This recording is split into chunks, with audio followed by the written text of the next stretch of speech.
maybe 7 million were shot. We're talking about a total suppression of about 50 million people. Everything that he built turned to dust, and everything was simply destroyed.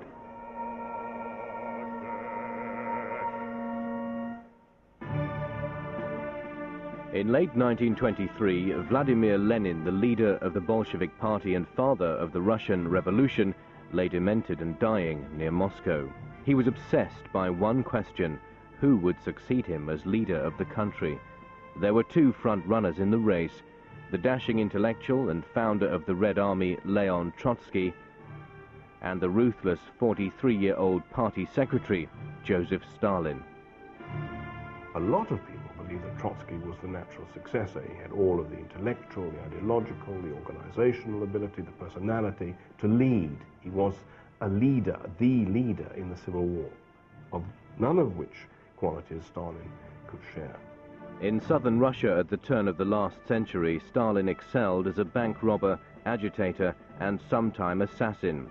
Forever in and out of jail, the violence and paranoia which would mark him out in later years were already visible. He had a very devious, cunning, and somewhat paranoid personality from an early stage. He clearly wasn't one of the lads.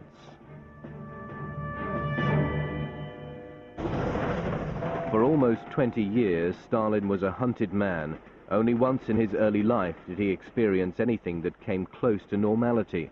It wouldn't last. He met this beautiful young Georgian girl, Yekaterina Svanidze, and they married, and she had a child, but contracted typhus, it is thought, and died.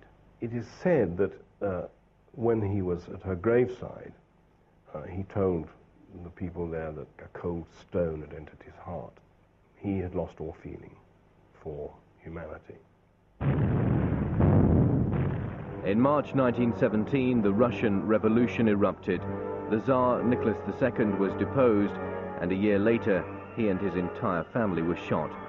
With the capital Petrograd in turmoil, Stalin's moment had come.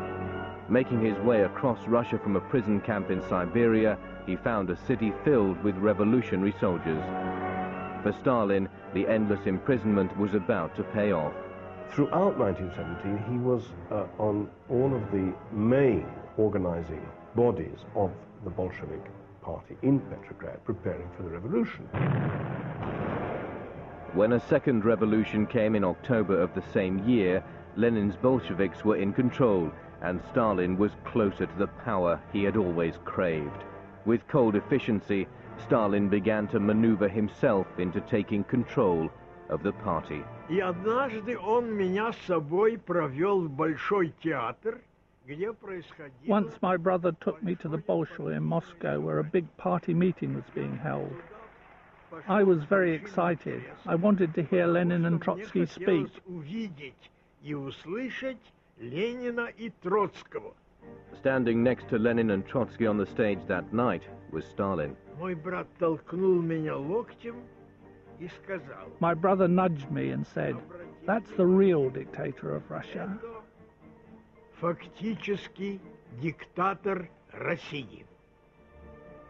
In January 1924, Lenin died, and Stalin saw the chance to seize power. Stalin was in control of so much of the organization of the state and of the party, particularly of the party. Major committees were staffed by him. Once you have that sort of power of patronage, of putting people in place, they're your people. I think what they saw in Stalin, yes, was a leader who was going to direct the party without the factional squabbles that they'd been listening to since 1921. Aware of Stalin's real character, Lenin wrote just before his death, "Having become General Secretary, he has enormous power in his hands, and I am not sure that he always knows how to use that power with sufficient caution." The party decided to ignore Lenin's warning about Stalin. It was a decision they and millions of others would soon regret. Он был, это простое слово, он был He was an злопамятен, unforgiving person, феноменально злопамятен. phenomenally Все unforgiving. эти люди, которые All those who somehow displeased him were doomed to die, вызвали у него недовольство, sooner or они later. были обречены рано или поздно.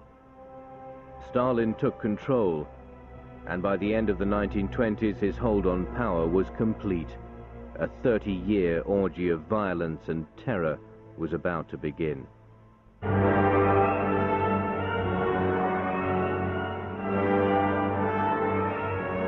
In 1927, Stalin introduced his first 5-year plan for massive and accelerated industrialization of the Soviet Union.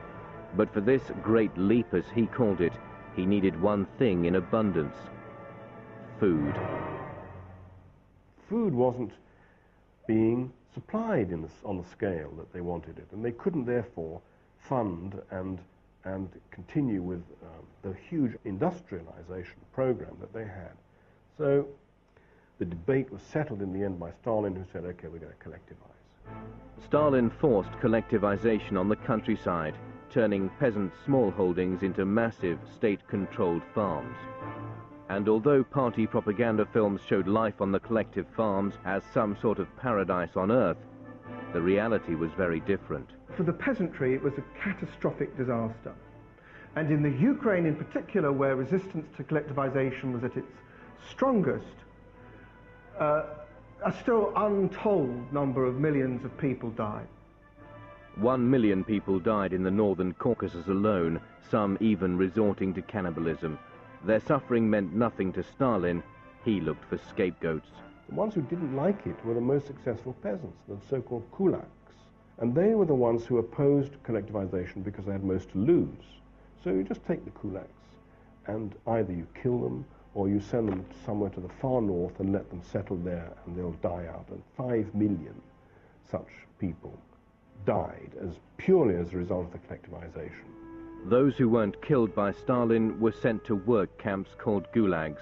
Deliberately situated in the harshest areas of Russia, prisoners were turned into slave laborers and worked to death. Huge industrial schemes like the Dnieper Dam or the Belomor Canal became a living hell for hundreds of thousands who died during their construction. Nobody told us anything whatsoever, no reason why we're there, why they took us there, you know, what we've done wrong, why we're there. Nobody told us anything. We just been taken as a slave, you know. Maria Sklugotsky was 18 years old in 1939 when she and her entire family were deported from their home in southern Poland to a labor camp in Siberia. People were that packed, we could hardly move at all in the train. But I know a lot of people, I was seeing some people and children thrown away from the train when there was death. That's it. Nobody was buried. After a 3-month train journey, Maria and her family arrived in Krasnoyarsk in eastern Siberia. We had to go to work, you see, to forest. Because they says, if you don't go to work, we don't get any food whatsoever. We've been working, cutting trees, you know, and that in forest.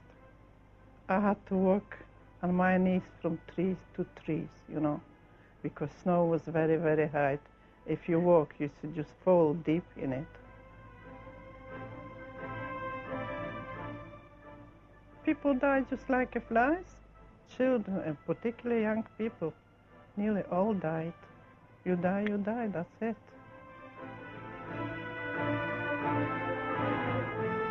Not that their fates would ever move Stalin. He once commented, "One death is a tragedy, 1,000,000 deaths is simply a statistic."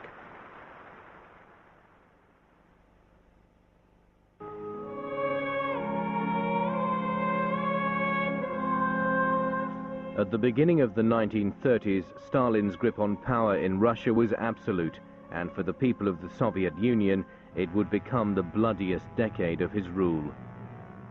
I think that by the end of the 1920s, Stalin was in the grips of some form of paranoia and saw himself surrounded by enemies, internal, external, in the party, in the country. And the terror, to some extent, was driven by his own paranoid fears. What became known as the Great Terror began at the Communist Party Congress in 1934, where Stalin was expecting his re-election as party secretary to be a formality. To his horror, 300 of the delegates voted against his nomination, and only 3 against the popular party favorite, Kirov.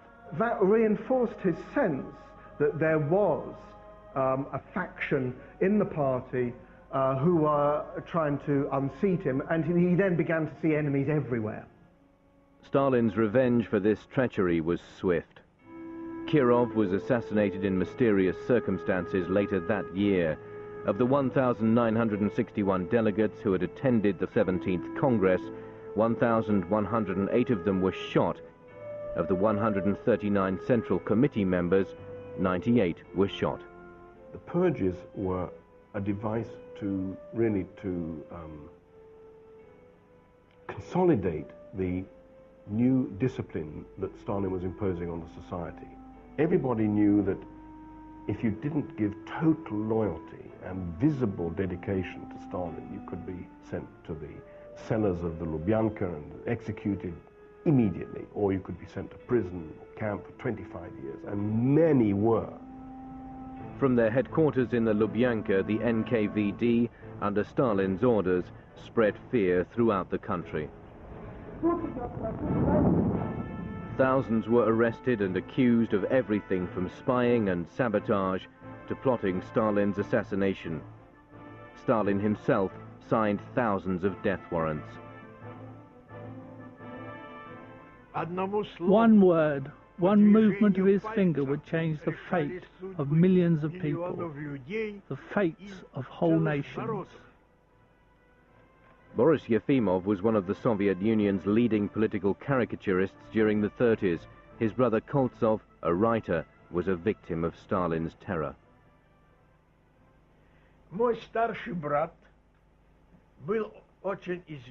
My older brother was a very well-known popular figure, very energetic, intelligent, and independent person. Stalin didn't like this sort of person. He only liked those who fulfilled his orders without any hesitation. At last, the day, or the night to be precise, of Koltsov's fate arrived.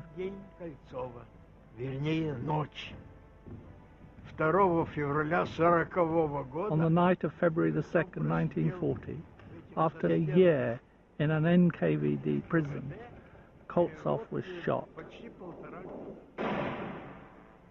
As the brother of one of Stalin's enemies, Boris Yefimov was also targeted for arrest. To be compassionate was not in his nature. Why did he spare me then? The answer is simple. He liked my drawings. In exile in Mexico, Stalin's old enemy Trotsky was murdered with an ice pick in 1940. The army that Trotsky founded was itself purged. 40,000 officers were arrested, almost 15,000 shot, and the rest sent to camps to be worked to death. Stalin was more or less saying to the people of the Soviet Union, look, nobody is beyond my reach. Nobody is safe. Not only did Stalin execute his victims, he erased them from history altogether. He spared no one. Nikolai Yeshov, the NKVD commander, was arrested and shot in 1940. Stalin made him disappear too. Not even Stalin's wife, Nadezhda, survived the Great Terror. Driven to despair by his treatment of her, during a party in 1932 for his ministers, she left the room and shot herself.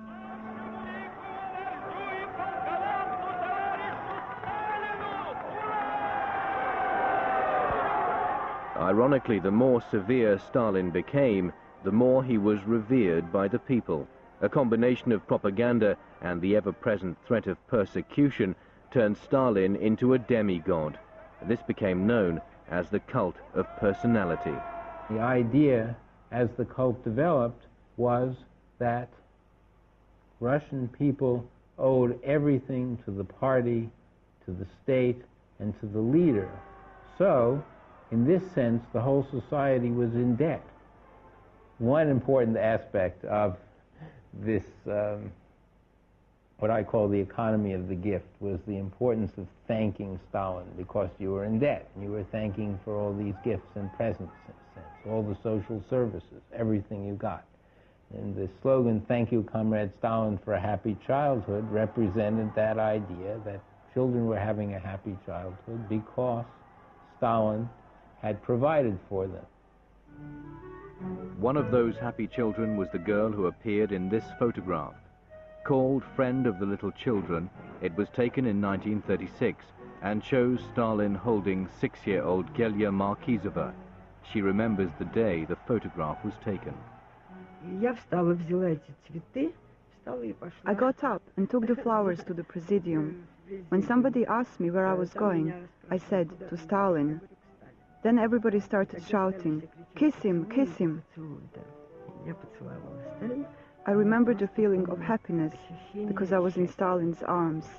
The next morning I woke up and I was unbelievably famous.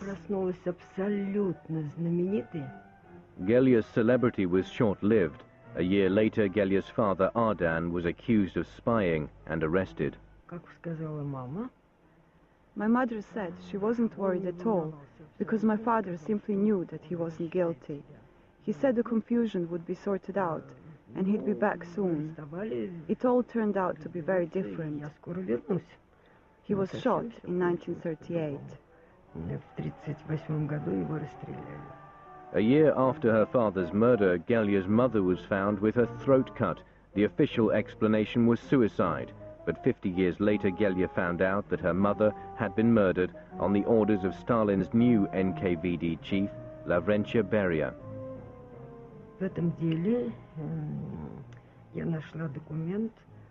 In her KGB file, I found a letter to Beria from the local head of the NKVD in Tajikistan.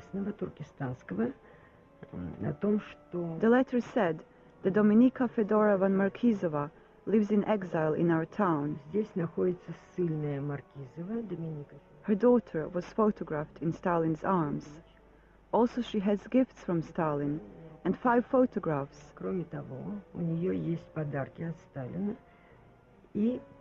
We are worried that she is going to show off. That's exactly how they put it. Then there was a question, what should we do?